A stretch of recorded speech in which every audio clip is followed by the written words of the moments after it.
This hearing is about a system that's failing kids. It's about a system where corporations exploit migrant children for a profit.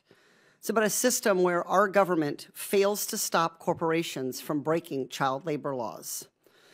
Ms. Denmarkos, what practices has your agency employed to ensure that children are only seeking safe and age-appropriate employment opportunities once released to sponsors? Thank you, Congresswoman. ORR's custodial authority ends when the child is released to a vetted sponsor. However, we do try to make sure that both the child and the sponsor understands labor laws. They understand where to get help if they are found to be in an exploitive or abusive situation. We have also just entered into an agreement with the Department of Labor and are working much more closely. We are also providing increased training to our staff to make sure they are best equipped to provide the orientation and guidance to children. We are also making sure that every child that departs our care has the National Call Center and knows how to get help in these situations. Today, you might expect that a Democrat would say that's good enough. The truth is, HHS can and must do more to vet sponsors and to follow up with kids. And it must be given sufficient resources by Congress to do exactly that and then held accountable to deliver. Look, no one gets a pass from me today. Not when the number of minors employed illegally has increased by 283% since 2015. But HHS is not getting a pass. HHS is here. I'm worried about who isn't on this panel. Ms. Denmarkos, who hires child laborers? Is it your agency or big corporations?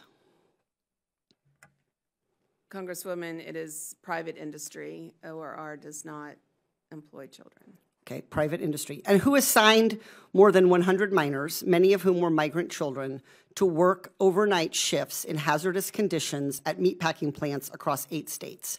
Your agency or big corporations? Big corporations. And who employed migrant children as young as 12 years old at several automotive manufacturing plants in Alabama? Your agency or big corporations? Big corporations. Well, we don't have big corporations on the panel today. We don't even have the agencies that are responsible for enforcing child labor laws. I hope we have a follow-up hearing to address this gap, because if we're serious about solving this problem, we need to hear from all of the actors that are part of creating it.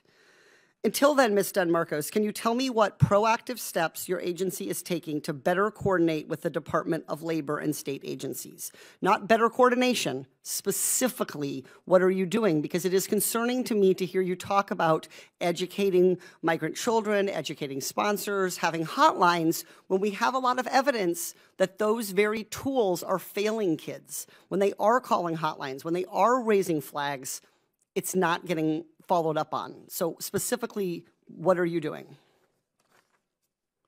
Thank you, Congresswoman. There's a number of things we're doing, and I want to state that ORR is dedicated to continuous improvement. We take this job so seriously. This is about children. So we will never get to the goalpost. We will continually improve to care for these children.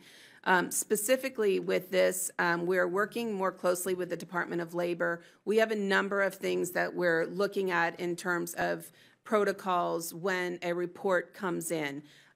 We can add additional supervisory review. We can stop placements to a particular zip code until we find more information. I mean, we do not and cannot cause undue delay in vetting, but we have to make sure that we are providing proper vetting and that we are releasing to a sponsor that will provide for the care and well-being. So additional supervisory reviews, home visits, stopping placement, working with local law enforcement as appropriate. There's a number of steps that we will continue to lean in on this to help resolve this situation.